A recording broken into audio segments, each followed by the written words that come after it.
back to another instalment of the Copper Club podcast, and the transfer window has closed. And although financial fair play tried to ruin the party, there's been a fair few transfers from South America to Europe and vice versa. Now, with the usual suspects in Callum Goodall and Peter Pankowski, we're going to go through the transfer window, pick out our favourite moves, the ones which didn't happen. We've got a variety of categories, so stick with us. We've got plenty going on.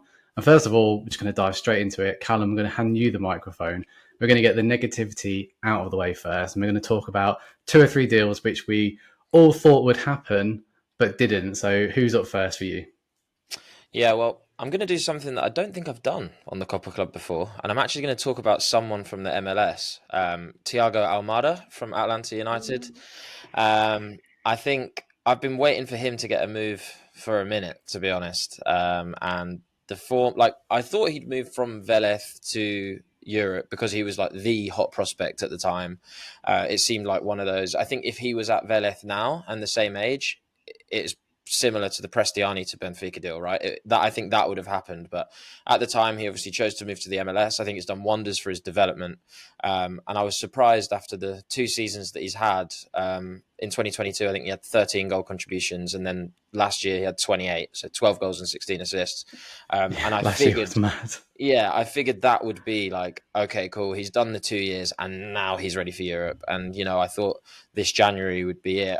I didn't even really see that many links. I think Atletico Madrid were linked, but I think that was dependent on whether they shifted Correa. And then I saw Fiorentina were actually linked today, I believe, as we record. So I doubt that will happen. But I think, I was just shocked because I think he's such a talented player. I think there was sort of question marks when he was at Vélez as to what his best position was, whether he was like a 10, whether he was an 8, or whether he was actually a winger or an attacker, just because he's kind of like blessed in the sense that he's as capable of creating as he is finishing, as obviously as we've seen in that 2023 campaign with all those goals and assists.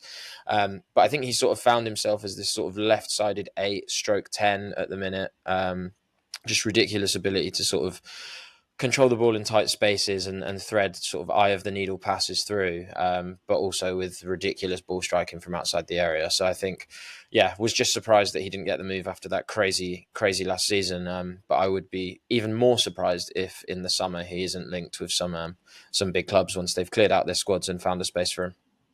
Yeah, we've seen a fair few Argentinians go up to the MLS now and sort of using that as the goldfish bowl for Europe to come and dive into it and have a look. And I know you touched on there saying, you're not sure what his best position was or maybe still is. I actually prefer those players and love those players when you actually don't know where you're going to put them across the line, because wherever they go, you can just sort of mould them, especially at a young age. And you said about the Atletico Madrid link, I saw loads of fans not happy with that.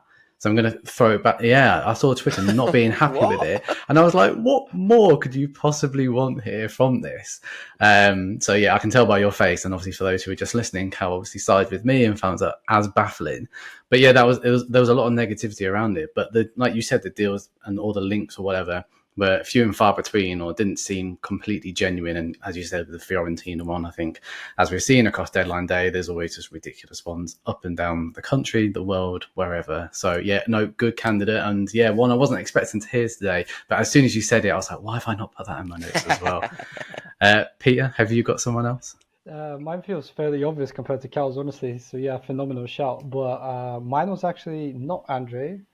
So mine is Pablo Maia from Sao Paulo. And to me, I felt he was a bit under the radar in terms of a solid midfielder signing. Now, granted, obviously, he's not exactly the household name everybody feels like they'd sign. He wouldn't have signed for a very big club.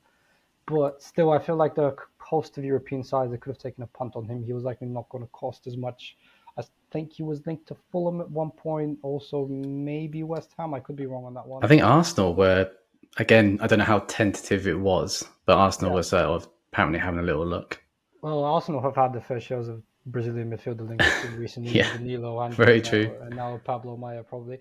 But I feel like for the dynamic 6/8 profile that he is, where he could probably cover defensive midfield, he's more of a, I'd prefer him more in a box-to-box role, if I'm honest, because I feel like it covers all his strengths. He's very physical. He's dominant on the ball. He's not a bad passer, but he's not like some master of vision you'd want to create out of nothing.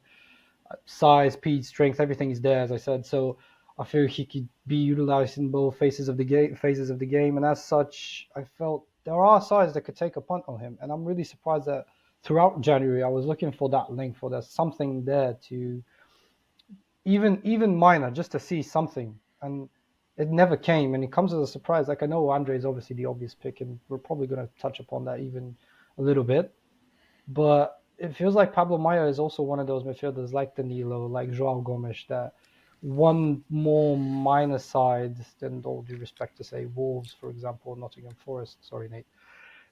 Why have you just thrown that at him? It's the same minor team. And you just felt the need, didn't you?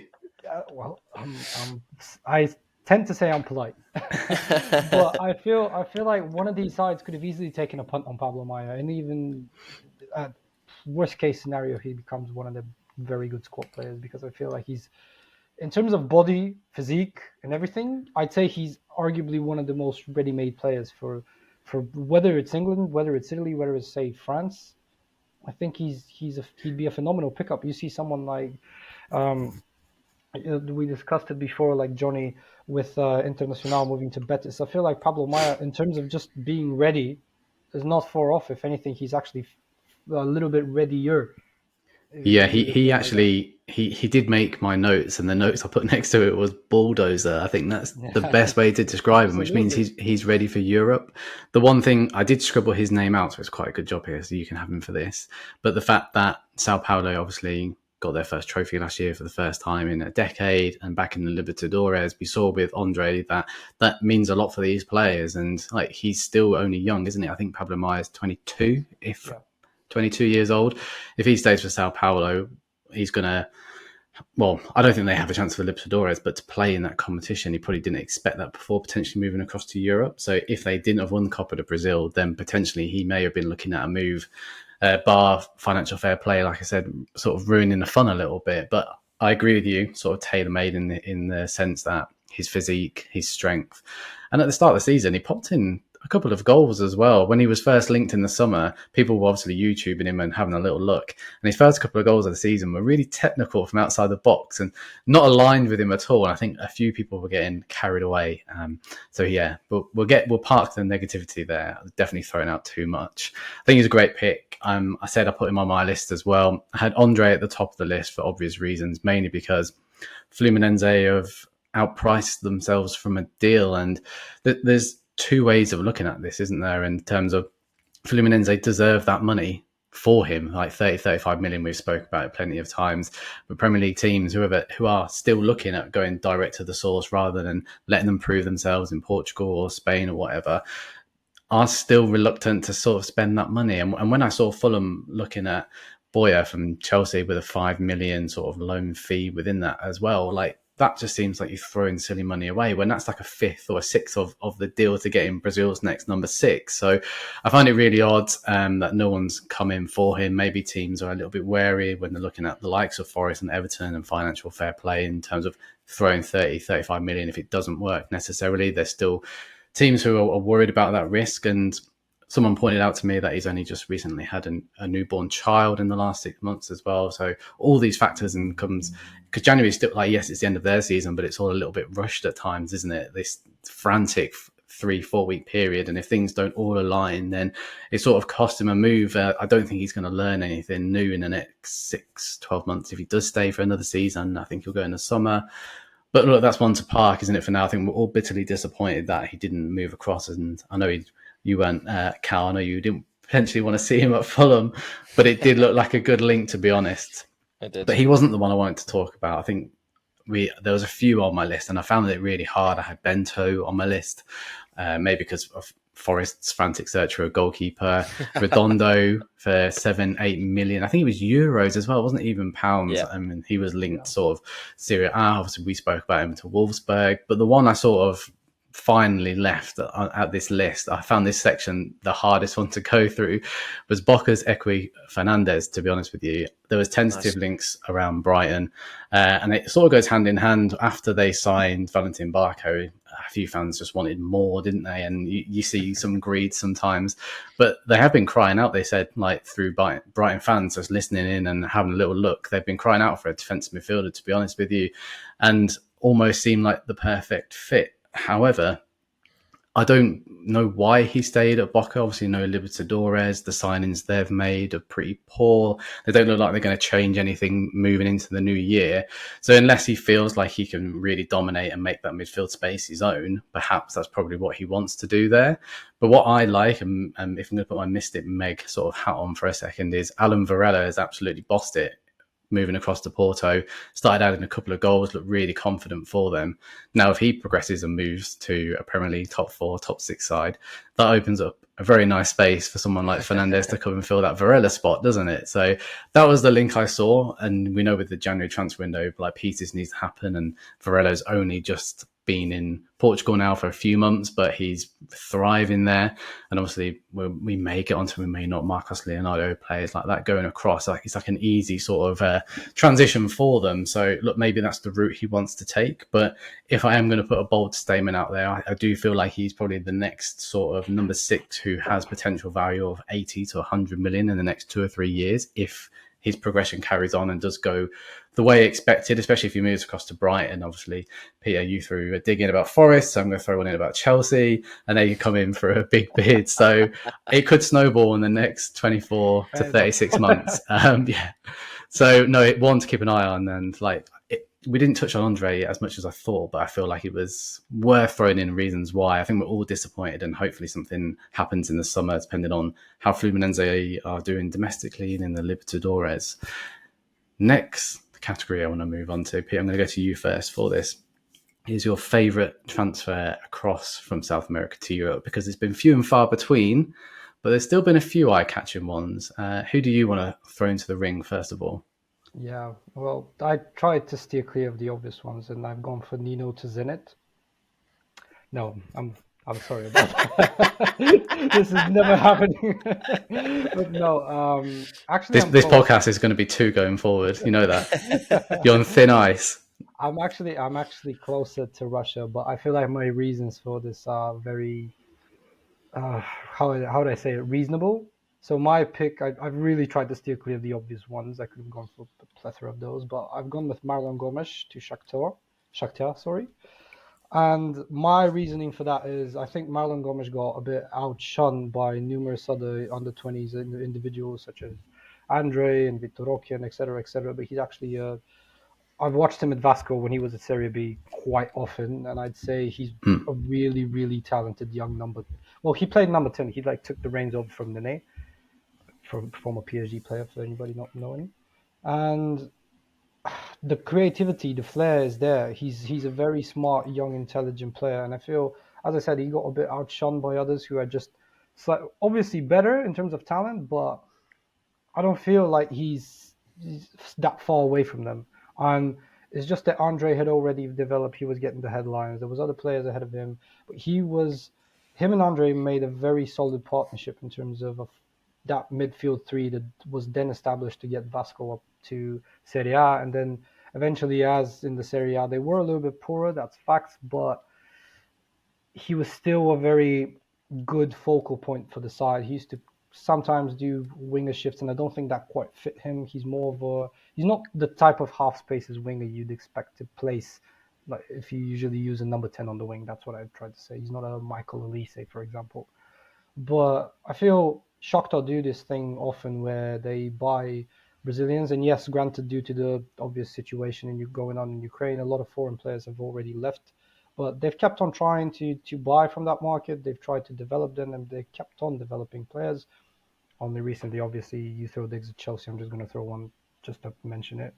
We've seen a very big transfer that's flopped at Chelsea for a young Ukrainian, and I feel like Marlon Gomes, if is given the same level of development, I feel he may become one of those typical Shakhtar transfers that we see, like a Willian, hell, even like a Tyson. Where they sell them for profit. Like, granted, where he goes from here is a big question mark, because we've seen others that don't quite hit the ground running in Ukraine. But I feel like the level of the league is a slightly lower, but it will only do good for his development on a personal level. And I feel like it's a very solid transfer. One that when I looked at it, I was like, yeah, I know the level of the league is not good, but he'll shine. And it's still that stepping stone into He's still Europe. just I know 20. it's Europe, but it is that stepping stone, isn't it? And obviously, like the foundation's still there. A lot of the coaches are still there. Easier work permits, more money. Like it's a lot of ticks for young people to go across, isn't it? And yeah, I have made notes for him, but for a different section. So I'll hold on to my thoughts for the time being. Cal, over to I'm you. intrigued now. I'm intrigued because I also have him in a different section, so I want to know if we've gone for the same thing, but we'll find out. We will. Yeah, I tried to take a similar vein to Peter and try and avoid the super obvious ones. I suppose this one is slightly more obvious, but I've gone for Santiago Castro from Vélez de Bologna. I think he's not been super prolific yet, I wouldn't say, but he's definitely shown he's got all the sort of raw attributes to develop into what I would consider to be a sort of, I hate the term, but like a modern day striker, because modern day striker changes every few seasons, right? But it's very much the sort of in mold of striker at the minute, whereby they're sort of physical but have the ability on the floor to drop in and have good hold up and link up play and sort of intelligent movement to bring in the attackers around him. And I just think when I look at Bologna this season under Thiago Motta and the style of football they're playing, I think they're third or second in the league for possession, which going into the season, I don't think anyone would really have expected Bologna to achieve those sort of levels and style of football. And I think it just feels like good profiling in a sort of undervalued league. I think basically the way I see it is that they've got Joshua Zirkzee at the minute, right, who is absolutely unbelievable. He's sort of the more archetypal mold of the tall drop in because he's 6'4". Now Castro's not tall, but I feel like he's very physical. Like he uses his upper body strength well. He battles with centre backs. He just doesn't have that sort of. He's not going to play target man. You're not going to hit a ball up to him and expect him to bring it down. But equally, we've seen the likes of Scamacca. He was brought over to the Premier League and he was misprofiled because they assumed that he was 6'5". We could just play long balls to him, but he was far more technical than that. So I think when you think about it in terms of his skill set, I think it makes a lot of sense because Xerxes will, in my opinion, leave this summer because the form he's in is insane and Bayern have a stupidly low buyback clause. And if that's the hole they're trying to fill, then I think with Castro, given his sort of physical ball to feet, link up style play, with the ability to run the channels and his exceptional like movement in the box, I would say he's very good despite not being that tall at sort of getting on the end of crosses just by timing his runs to get in between the centre backs. And if you've got a reliable provider from the wide areas, then he's going to get these shots away.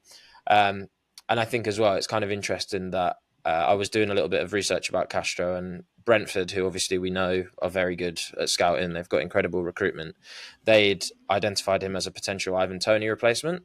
And when I think of Ivan Toney and I think of Joshua Zirkzee, they're both these profiles of players who can drop in and facilitate play. They like to drop in deep. Harry Kane, another name you'd chuck in there in terms of prolific finisher, but one that can almost do a job at the number 10 rather.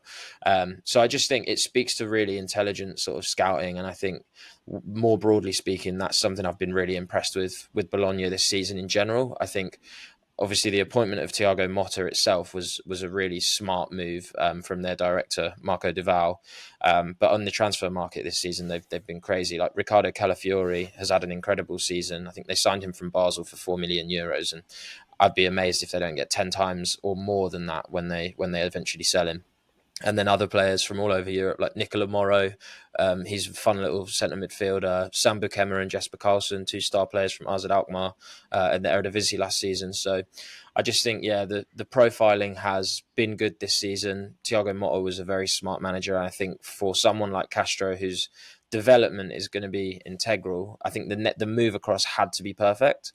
And I think in a young manager in Thiago Motta, who's shown that he puts trust in young players, in a Serie A, which I think is a good league to move over to in terms of the style, the speed, the intensity. Like it's a good bedding in process to get into Europe and start to develop.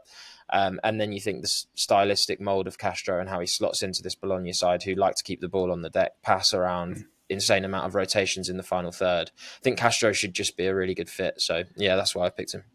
Yeah, I know this is a South American podcast and I can't say I watch too much Serie A, but I can't remember the name of the football analyst. I'm sorry that there's no shout out here, but I was watching videos around Bologna the other day, and they had the sort of a centre back moving into the defensive midfield role, and the way they were positioning forward. And I'm bringing that up because you were talking about, obviously Castro's tall and he's not there. He's strong in the air, but he's better with his feet. And the way they were using the centre half.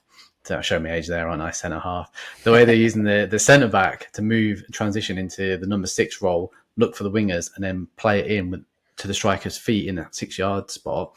I was just reminiscing about what I'd seen there and how Bologna would play when you were saying about Castro. So, yeah, that looks to be a good fit. My pick, I've actually gone with someone completely different. I've got 2 because I did promise Rangers fans that I would speak about Oscar Cortes, but we have to wait a sec for that. And it's going to be a theme throughout the rest of the podcast for the players I'm picking. I'm picking on probably my favourite position in terms of attacking midfielders, and I've gone for Benjamin Rollheiser, who's obviously another player who's moved across to Benfica, and he was in Y Scouts under 23 Argentinian side 11 of the season for obvious reasons, really, mainly probably to do with his performances. Well, for me personally, away from the league in the Sudamericana, where his stats were ridiculous: 6 goals, 2 assists in 11 appearances, and in the league, 6 goals, 3 assists from 27.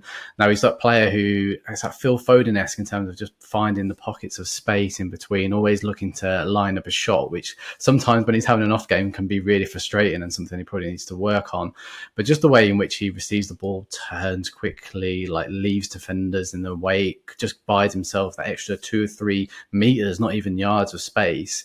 It's just really good, and it just seems like the dream fit again for Benfica. It's almost becoming a catchphrase on this podcast. But just in between, because he was linked with Newcastle as well, and I was like, I don't really understand the rigid fit of the Premier League just yet. Let's go and see him develop into Benfica's system, which is going to be a bit more free flowing. I was watching them the other day because I'm just so intrigued to see Marcos Leonardo keep scoring, and when or if that ever ends. And it just feels like in behind him with Leonardo up top, it's just going to be sort of a dream sort of pairing.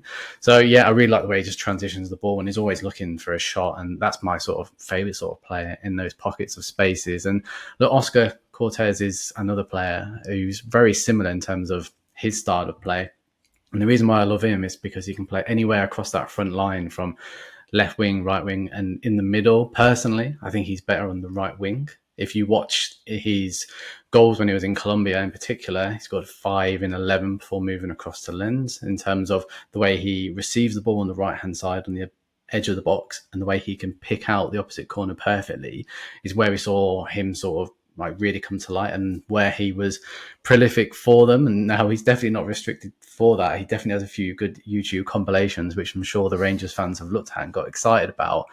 But it's just his technical ability. He's over like 6 foot something. The way in which he receives the ball, he backs himself. It's not when a right back's playing the ball to him, he's not just holding it up and playing it back. He trusts himself to flick it through or look for the gap and like scanning early to see, okay, who's on me? Can I play it through their legs? Can I skim around them? And then he has such a long stride as soon as he's broke through them to carry the ball up the pitch as well. And I think he's going to go to Scotland. And if he deals with the conditions and obviously the weather and like getting probably hit a lot harder compared to in France, I think they've got a real player on their hands. And obviously he has a chance to, he's loaned to buy, right? So he has a chance to go there, impress, potentially win the league. At the time of recording, 5 points with the game behind Celtic. So that's something to really go and prove himself with. But in France, look, I don't really understand. I don't watch too much Ligue 1 football, but going back through it and look at their formations, they seem to play with wing backs quite a lot. So how would you fit a free-flowing player who likes to stay in the final third and ask him to do defensive responsibilities? It's just taken away from his game. And he only played 4 games in Ligue 1 and got an assist and a goal and still sort of proved himself. So I think Rangers have really bagged a good deal here. I'm surprised more teams weren't looking at him for this option. He's only 20. But yeah, he's a bit of a bargain, to be honest. I'm not sure what the rumoured deal is if he goes through, but hopefully he can really show and shine again in Scotland. And the fact that he hasn't just took a loan back to South America because it hasn't worked out in France, and he's like, look, okay, I want to go to another challenge. And Rangers is an exciting project outside in, especially for young South Americans. It's not the first one we see, right, move across to the border. So one for Rangers fans to get massively excited about, and I hope it really works out for him. And any versatile player that goes for Benjamin Rollheiser as well across that final third is a huge tick and a huge win for me. So We're all sort of on the similar page with certain players, but I'm glad we've got to this stage of the podcast and we haven't overlapped yet. But then we aren't slating each other's picks just yet, so plenty of time for that. Let's move across, and I want to focus a bit more now on South American players who have decided to stay or transferred within South America, rather, or transferred to South America, because we've seen a couple of those, which has been a little bit unusual. Botafogo, I'm sure we'll get onto them at some point. Peter, who's your pick and transfer to stay or move around in South America even? Well, I have an honorary mention, and that's obviously Robert Renan to Internacional. I was searching for him to come back to Brazil, so that one I feel Internacional have done phenomenally well to get him back. Even if Why do you think he's come back? I mean, obviously I know as Zenit, he wasn't really getting in, but why do you think a decision was to come back to Brazil and press that reset button rather than like Oscar Cortes? He's still only 20. I feel like it just made good sense for him to come back. I feel like his stock was low because obviously we've seen the talent when he was at Corinthians. Like it was obvious there, but maybe there weren't enough good options for him to try and test himself out. And then you've got a homecoming in Brazil. Obviously it's in Rio Grande do Sul, but it's not Rio, but it's still his homeland. He's used to it. He knows the football inside and out. He's played there. I feel the Internacional move just makes sense. And actually my other pick, and the pick I've gone for, is Rafael Santos Borré, because I felt like Internacional, and I know Cal loves Ener Valencia, so we're going to mention Ener Valencia. I know he's a very good option that they have, even if he's not the most prolific striker, but he cost them the Libertadores final on his own last year. He missed three big chances against Fluminense to sort of seal that victory. So maybe that's why the International are looking elsewhere, really. And exactly who scored in the Libertadores final? It's this man right here, and not just. I feel he's won the Conference League or the Europa League with Eintracht Frankfurt? Europa League, because he helped knock out West Ham in the semi-final. So gut wrenching. I've been taking shots. I think Peter knew that. He's been extra cheeky today. But I feel like exactly that. They needed a prolific, out and out name to score the goals, especially in a side that is more defensively conservative. And they don't rely on being expansive. They don't rely on trying to outscore the opponents as other sides. We're not talking about Diniz' Fluminense, who try to just pummel you. They want to, well, not humiliate you, but they want to show that they're better. Internacional, that side that would want to win the game and make sure that game is won. And I feel that two-punch of Ener Valencia and potentially Borré, if they carry on playing with what will be effectively a two-man partnership. They didn't exactly play that, but let's keep it something of that sort, is a very good pickup. I'm really surprised he's gone in and left Germany just to go at Internacional in Brazil. Even, like, granted, I wouldn't have expected him to return to Liverpool, but just the move out of all other moves kind of shocked me, to be honest. Like, okay, we're gonna eventually, as you mentioned, we're gonna speak about Luiz Henrique and his surprise move to Botafogo, well, at least to me, because I thought he could have made sense somewhere else.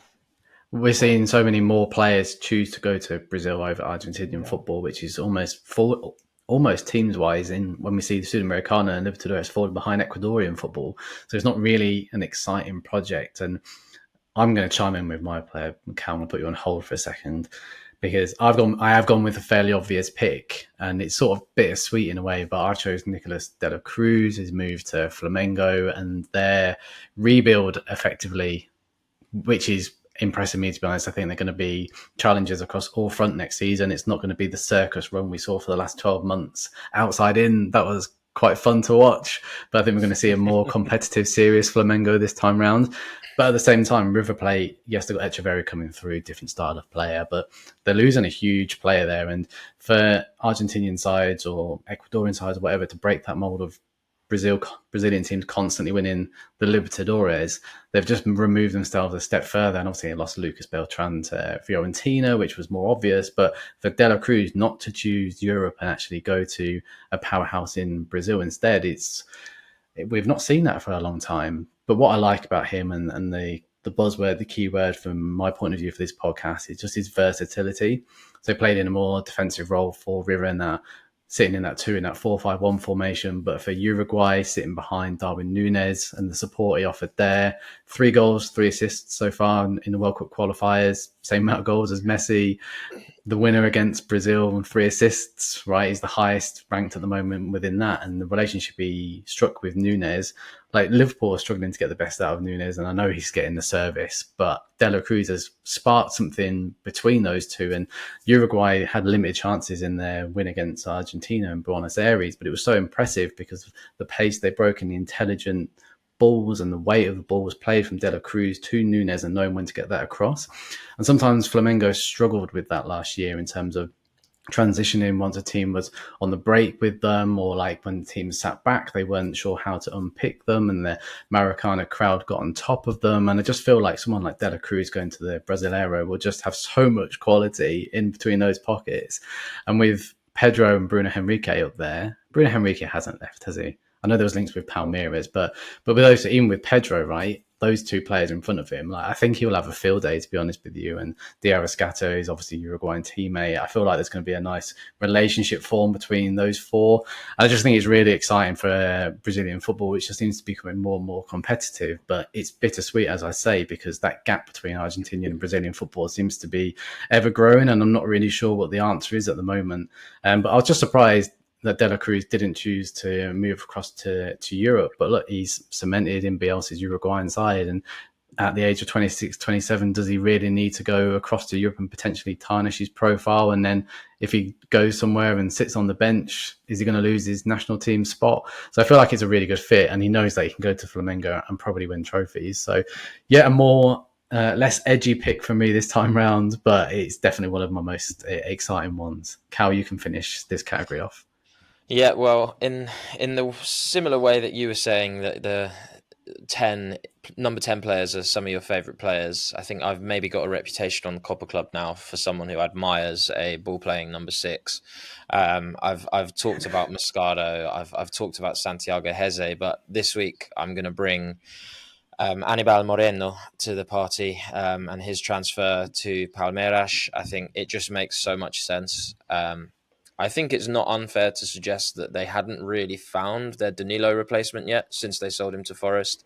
I think the midfield had looked a little bit light. They tried different solutions, but I think in Moreno, I think they've solved it.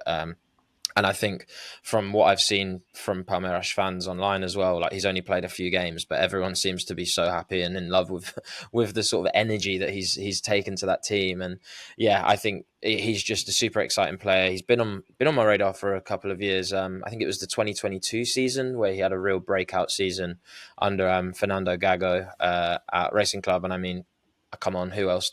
Who better to learn under than Fernando Gago, right? Ex-Real Madrid, deep-line playmaker, who himself was compared to Fernando Redondo back in his day, who we all know was also a very good deep-line playmaker. So he's been taught well. And I think, yeah, just that blend of sort of pitbull-like tenacity out of possession. I think in that 2022 season, he recorded 13.6 ball recoveries per 90, which is just an insane number for a defensive midfielder. I think last season it dropped down to 10, but Racing Club weren't as good in 2023 as they were in 2022.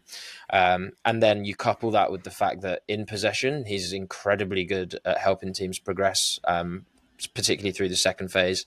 I think 81.1% accuracy when passing into the final third last season from 10.3 attempts. So that's 8.5 times every 90 that he's successfully finding a receiver in the final third, which is just crazy. And you think to transition from that Racing Club side into a Palmeiras side who will have ambitions of winning everything, as they always do, I think having someone come in and really bolster that midfield, which for me was probably the weak point of that side in recent seasons since Danilo left, like we said. And to be honest, like I probably could have put him in the first section. I know that he has had a move, but I think with someone of his skill set, and as we mentioned at the top of the pod, we've seen Danilo move over, we've seen João Gomes move over to Wolves and sort of have a pretty good bedding in period there and sort of take to the league well. I think these defensive midfielders playing in South America with this sort of blend of ball-winning tenacity, sort of good counter-presser that can also sort of dictate play from that sort of quarterback single pivot role are hard to come by, but it seems that they tend to move from Brazil much more readily than they do from Argentina. I don't know if that's something to do with clubs being more willing to purchase from Brazil because the leagues seem to be a better quality or something. Yeah. Maybe that's why Redondo hasn't gone, despite us all thinking that he would. But there's been so much interest in the likes of Andre. It's the same sort of thing playing out. But I just think, I think Moreno, maybe obviously not necessarily straight to the Premier League, but I think he would have had a great time bedding into like La Liga or Serie A, and that sort of, you think of those sort of Guardado type players, the CDMs that have shone in La Liga before for being those sort of hard hitting, ball winning midfielders with a little bit of class. And I kind of hope for him now. I hope for Palmeiras fans that he carries this form over, and it looks like I say that he's really already won them. And if he does exhibit similar sort of form in Brazil as he did in Argentina, I think he's still only 24. So I think maybe if he carries that form on, he'll then start to capture the attention of some of these European clubs. And there's plenty of time for him to make that move over.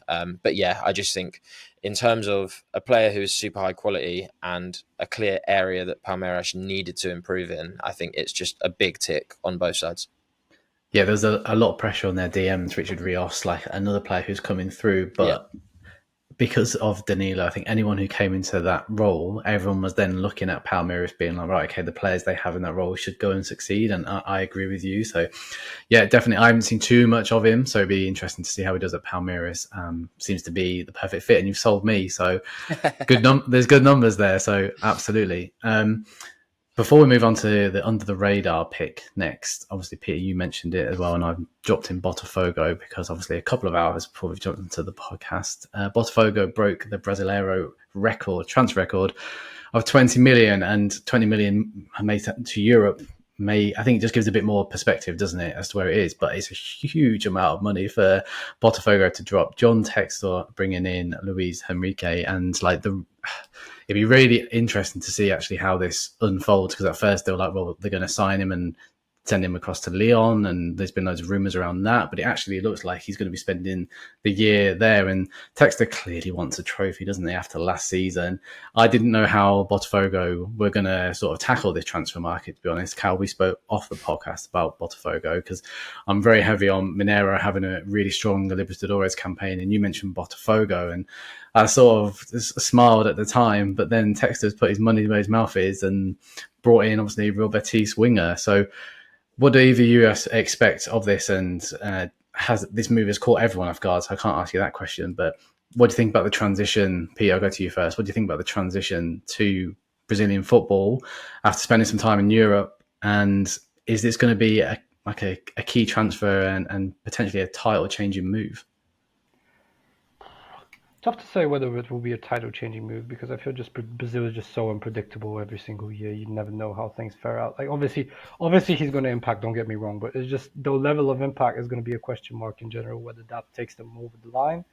Granted, I think Botafogo have actually had a very good window. I think they've addressed some key issues, especially aforementioned Luis Henrique. The money is there to speak for itself. Really, I don't watch a lot of La Liga, but he's a very tricky, a very direct winger from what I've seen. He's very fast, very quick on his feet. He looks to dribble. He tries to attack the opponent directly, and that's something that in Brazil, as physical as it is, and as obviously he's going to be clattered numerous times, where wouldn't he be, actually?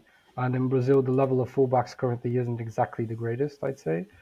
So regardless of which one of the wings he occupies, I feel like Botafogo already had a problem with the wingers. And that's one area where they desperately needed something to just scream, for Brazil levels, world class. And I think they've addressed that to that degree, to a very good degree, actually. I never would have expected him to. When I saw it pop out with Fabrizio Romano just saying, here we go, I was thinking it was really that. He's going to be signed to Botafogo and then be loaned to Lyon just to address their struggles, because they could be selling Ryan Cherky now to Fulham potentially on deadline day. And when it was just like he's still there and there's no link to Lyon, I was like, whoa, like, okay, fair enough. 20 million in the Brazil market is mad money. Like he used to Flamengo doing that, but I feel it's a very good move. It's a very, like, it's a need. It's not a luxurious signing where they just have the opportunity. They say teams often do this, where they scatter the gun, try and find some big name and just sign him just to get the fans on the side. No, I feel like exactly that position, the wing options that Botafogo had last year weren't exactly the best. Yes, they had a good spell. Yes, they won top of the league, and yes, that was also down to Tiquinho and his scoring and his injury then, and so on and so on. We know how that unfolded, but I feel Luis Henrique is one that is definitely going to be one of, if not the best player in Brazil Yeah. for the upcoming season. Like not just the outright best, but like if you put top 5, top 10, he's going to be there absolutely. Yeah, there's going to be a lot of pressure on him, but it's going to be exciting to watch. And I am going to move across to the next section because it sort of goes hand in hand with my pick. And you touched on there, Tiquinho Suarez had to do it all himself last year, and like he didn't really have too much support. So yes, a lot of attention is going to be on this 20 million Real Betis winger. But the player who's gone slightly under the radar, maybe it isn't quite an edgy pick like it should be. But I think because the attention is going to be on Tiquinho Suarez's relationship with the Real Betis player coming through. So I've actually looked at a Lyon player where Textor has leaned on Jofinho and got him back at the club on loan. And I think that's a really shrewd piece of business. So yes, it might not be the most obvious under the radar pick, but with the attention elsewhere, I think this one might just sneak under the radar. And he's already scored 3 goals in 5 games, more than when he was at Botafogo before his €10 million move to, or €10 million move to Lyon.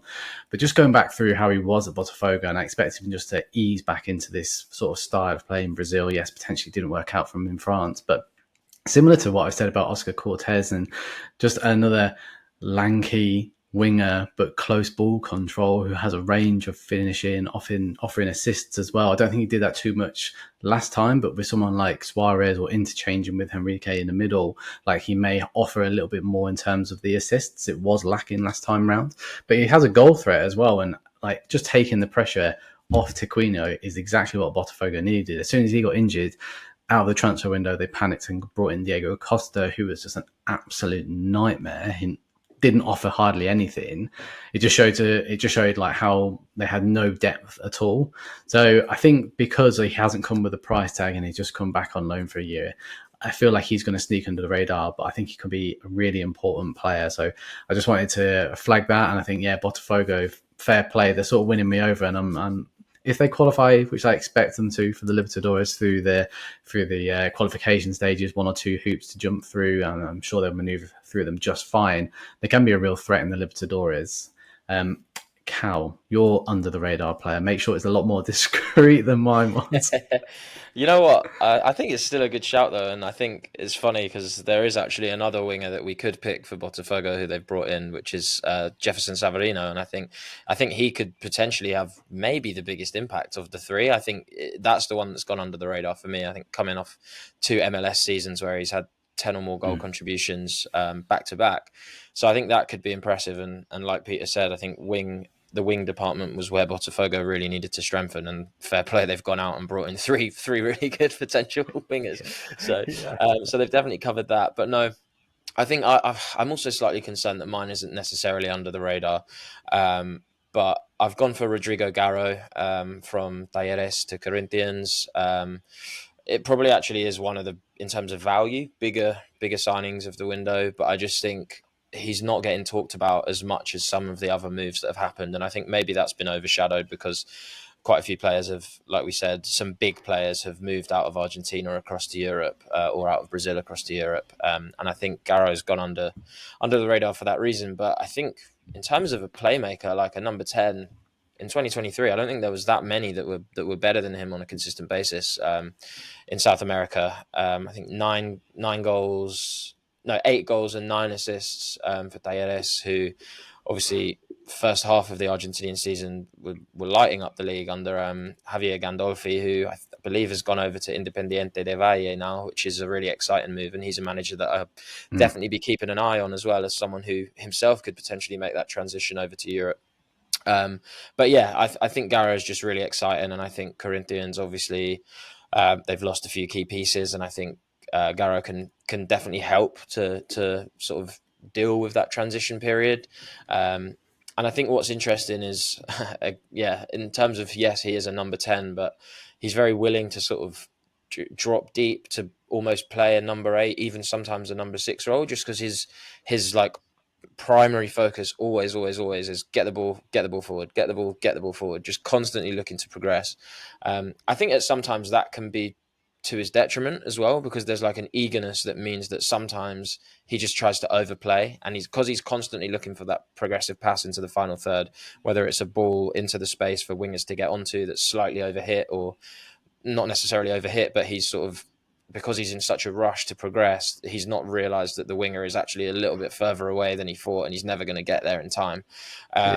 Or it's just like playing hero balls that maybe don't find their man. But I think in terms of how he'll transition into the Brazilian league, I think he'll be perfect. And I think the sort of, it's kind of annoying because I'd kind of had him bookmarked down as a potential for Fluminense if he was going to move over to Brazil, just because I think in a Diniz system, that sort of tight ball control, the way that he can just wriggle out of these spaces and play these sort of he'll take like 3 touches where he's just knocking it between his feet and then he'll flick a pass out. And I think the way that he just invites 4 players to press him and then plays into the player that's now in space, I think would have been perfect for the sort of Diniz system, where he obviously wants all his players to be like little magnets that attracts the press, and then you play into the space and you keep bouncing it around. But I think he'll still do brilliantly. And yeah, I mean, he's not, compared to some of the exciting attacking midfielders in the league, he's not the youngest. I think he's might be 25 or 26 now, but I think he's 26. It's 26. I know that because he's on a section coming up for me. So you're doing all the hard graft for me. There you go. Well, I'll save a little bit for you, but yeah, I think just in terms of how he'll transition, I think that tight ball control combined with the sort of progressive ability, and then that vision translating into the final third as well, which I think he's obviously most impressive in, the way he sort of threads those passes through. I think he averaged 2.2 shot assists per 90 last season, which who doesn't want that in their team, right? He's creating 2 chances every game for someone to score, and if you can get the sort of prolific attackers around him, then it's gonna be a great move for Corinthians. But whether they've got the cast to really bring the best out of Gallo, then remains to be seen. Peter, who's your under the radar pick? Well, I mentioned him in the chat previously, but my under the radar pick is a little Venezuelan who moved over from Santos after their relegation to Grêmio. That will be Jefferson Soteldo, who has now already got a goal in the system for 4 games, I think it was, or 3, 4. Doesn't really matter, but he's one that I look at, and despite all his attitude issues, and there were quite some, and I know Santos were quite the sight last year. It's someone you'd hate to play against, but love in your team, right? Exactly, and it's just, I think you couple that with the ability that he has, and there's inevitably that as well. I think he's not entirely old. I would call him, like he's still football young. Like I think he's 24, 25, somewhere in that variety. I can't tell you.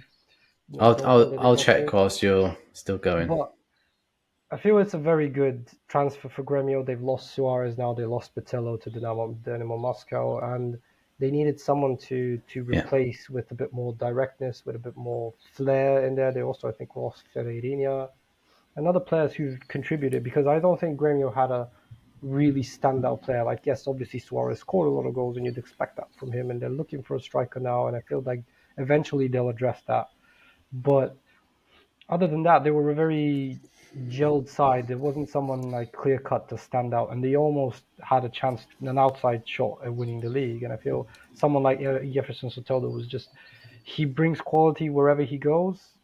As I said, I think Santos largely dropped down in terms of the overall ability, just because there was a period where he had a bust up with the coach along with other players. He was excluded, and he was brought back. He was out of form, and so on and so on. But we've seen him in Brazil for quite some time to actually be one of the better players, and I'm not really surprised that Grêmio have went in and done it when they've obviously had some financial issues, not exactly, but they've not been the Grêmio of old. Apologies for my nose. The Grêmio of old, where they just have the money because they're still one of the biggest sides in Brazil, and I'm just shocked at how well thought of and how good of a fit that is for both sides. If they can control his attitude issues, he'd slide in there like a glove. There's a spot for him exactly, and I think that makes good. I don't think there'll be too much of a concern around his attitude, because, like, look at Santos; it was just a mess on and off the pitch last year, so he can go somewhere into maybe Gremio aren't going to finish second like they did last year, but they're still going to be fighting towards the right end of the table. And obviously he's going to be happier as a result, so he's not going to be having to deal with all sorts off the pitch. So I think it's a good environment for him as well. Yeah, well, yeah, I mean, it's Brazil at the end of the day. He's not going to be a... Steps on the ball and everything. I forget, because obviously we're so involved with this, that when I say that there's only 4 or 5 punch-ups in a season, that's basically people getting on like a house on fire. Obviously there will be a few issues. But yeah, I agree, it's a good fit. I think you'd be scared to go against him, even if the size is against him. He's kind of put on good weight. He's in muscle. I think I saw a recent pic of him. He's kind of gained even more muscle. He's one of those where he just wants to be more ripped and still remains fast as hell, like one like Shaqiri. Small, mighty. Yeah, exactly. Let's move on to our last section, and I'm really interested to see what you guys come up with. So for the last section, we're either going to look at winners of the window or losers of the window, or a bit of both, as I have put on my list. I'm going to kickstart this, and maybe slightly controversial or a little bit harsh. I have done a bit of both, but I'm going to focus more on the winners. But the losers side of things, because we have touched on these players, I have put Vasco down as the losers just purely because of the 2 main players they've lost in Gabriel Mek and Marlon Gomes to LA Galaxy and Shakhtar. Yes, they've got 22 million out of it, but they've only brought in a couple of players on loans or small deals, no one eye-catching. I know they were linked with Juan Sforza. I know Cal, so you're a huge fan of him. I'm not actually sure if that deal went through or not. Nothing was officially confirmed, but when I did more research, they were saying that it was verbally all agreed. So I don't know if that one's exactly gone over the line yet. But even still, like I don't know if that's potentially the right place for him. So at first I was like, Vasco are making moves in this window. I've seen them sign players left, right and centre. But they're sort to be bringing in a few average Joes. And yes, they've got good money, 21 million in total for the 2 players which have gone. But they were scrapping last season to stay up, and losing 2 players who could be so influential for them this season, especially Gabriel Mek. 8 goals in 31 league appearances, like 1 in 3 is a big amount for them. And so I think he'll have a good season in the MLS. But for me, Vasco, just because of that, and they haven't really replaced in those attacking areas, I'll be a bit concerned for them. But the main area I want to talk about is I put Corinthians as my winners of the window. So, Cal, you sort of teed me up a little bit with Rodrigo Garro, so I don't need to speak too much about that.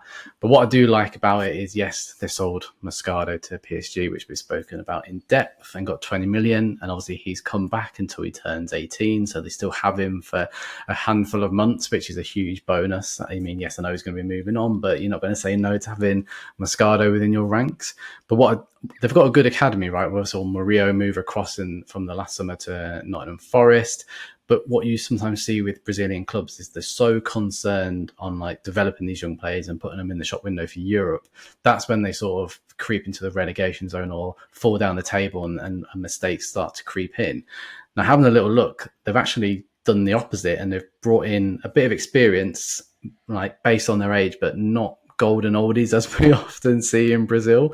And they've brought across a couple of players which, yes, they're not going to be put on posters on your bedroom wall, but I think they'll do the job for you. They've brought in Diego Palacios from Los Angeles, who I think had 30 plus appearances last season in the MLS and was their starting centre-back on a free transfer.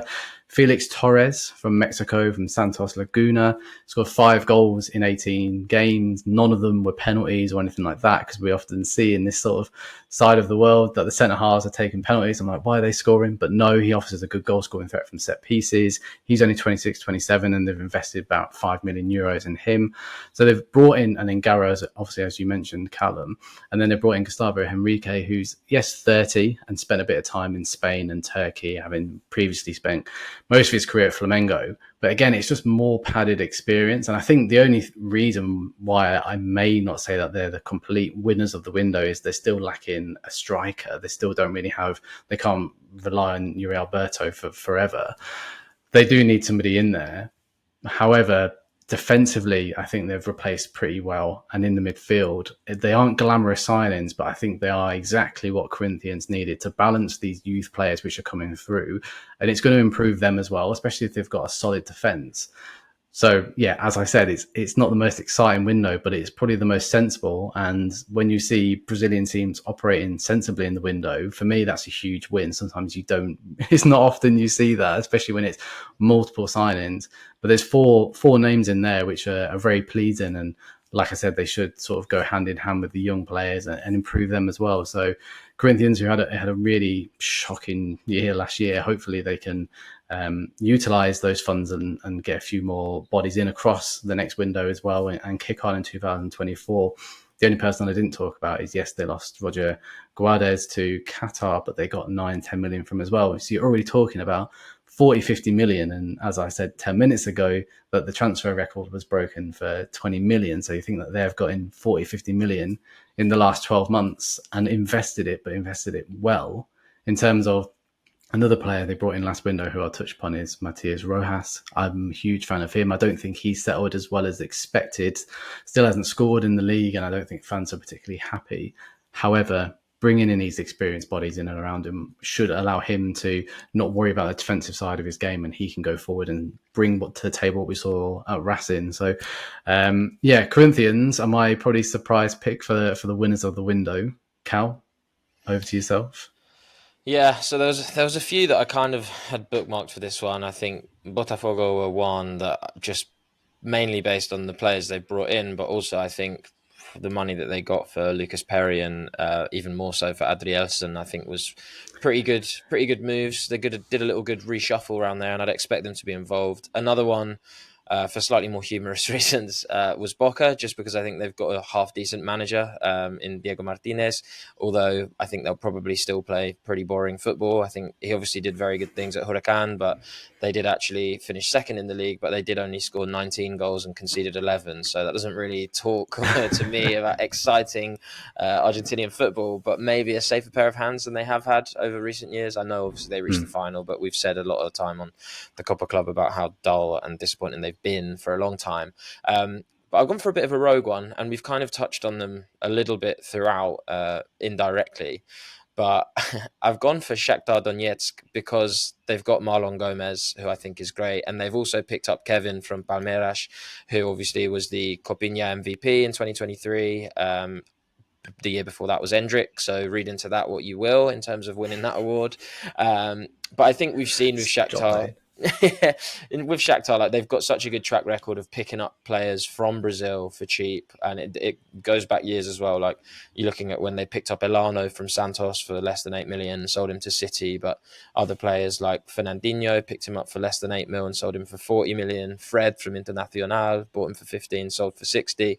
So a lot of good moves. Chuck Willian in there as well, Douglas Costa, Dodo, Alex Teixeira as well to some incredible list, isn't it, when you go through it? Yeah, it's crazy. And then as well, like beyond that, they've just got a good eye for talent. Like obviously Mkhitaryan they picked up and sold to Dortmund for like 5 times. Mudryk, maybe the less said about that one the better. But even I was looking at some rogue ones, like they sold Dmitro Chigrinsky, who they picked up basically on a free, and they sold him to Barcelona for 25 mil. So clearly they know how to nurture and develop young talents and get them either big that moves. or we've discovered money laundering. Yeah, when we've looked into it. But yeah, I think I've got them for the 2 Brazilian signings they've made, but also I think there's in Jorge Sudakov, number 10 that they've got. He had a brilliant season last season, and he's doing well this season as well. He's already got an assist in the Champions League, I think, and they managed to keep hold of him. I expect that he'll move to a top 5 club at some point, but I think in keeping hold of him, bringing in Marlon Gomes and bringing in Kevin, I think they are winners for me. But also I think Marlon and Kevin are both winners as well because of that sort of track record of Shakhtar being an absolutely brilliant stepping stone 9 times out of 10 for Brazilian players, and sort of using that club as that stepping stone into a bigger European club and helping that transition. So I expect big things both from Marlon and Kevin. I think Peter spoke well about Marlon. I think Kevin's just bloody fun to watch. I've already seen videos of him in training for Shakhtar doing some mad, like some touch in midair, like back heel touch. It just looked good. So yeah, I'm excited to see what comes through them. Rogue shout I appreciate, but still I would say Copper Club adjacent. Yeah. And look, final 60 seconds. Let's see if we can keep this to an hour. Peter, over to you. Yeah, I'll be really quick. So my winners are obviously I've just gone for Gustavo Scarpa hype because I love Gustavo Scarpa. Why didn't I do that? I'm I'm so sorry. I I was Just sure because of Nath this would pick thing- Minero. I know. Yeah, I'm just so because sorry. of this, it's a really simple transfer, but they've kept a very good attacking side and they made it better. And that for me was just smash out of the park transfer. For losers, I've gone for Cruzeiro, for a side that barely, well, they didn't barely, but they were involved in a relegation fight. I just expected them to I know they have their financial issues, but I expected more from them, and I've not seen anything that will make me like look at say, okay, that's a club on the way up, because I feel they need to improve, and they need to improve drastically because this year they're gonna likely be involved in another relegation fight. The good chances and the couple of good youth players they have, I know, but Yeah, will in the they bed them Copina, in? they were decent. Yeah, will So they bed them in though? That's the yeah, big question mark. 100%. Yeah, for sure. So yeah, I'm keeping it simple, and I'll be quick. Yeah, no, that was good, and I hate myself for not. I've been banging on about Scarpa in the move, and then I've just completely dropped the ball for this one. But look, I'm saving that obviously when we do the Libertadores special. That's my excuse anyway. Right, thank you very much again for joining us, lads. That was there was a lot more transfers than we thought. Right, I came into this a little bit pessimistic, but there's been plenty. It's just because they haven't gotten to the Premier League. But guess what, listeners? There's more to life than the Premier League. And on that note, we'll bid you farewell.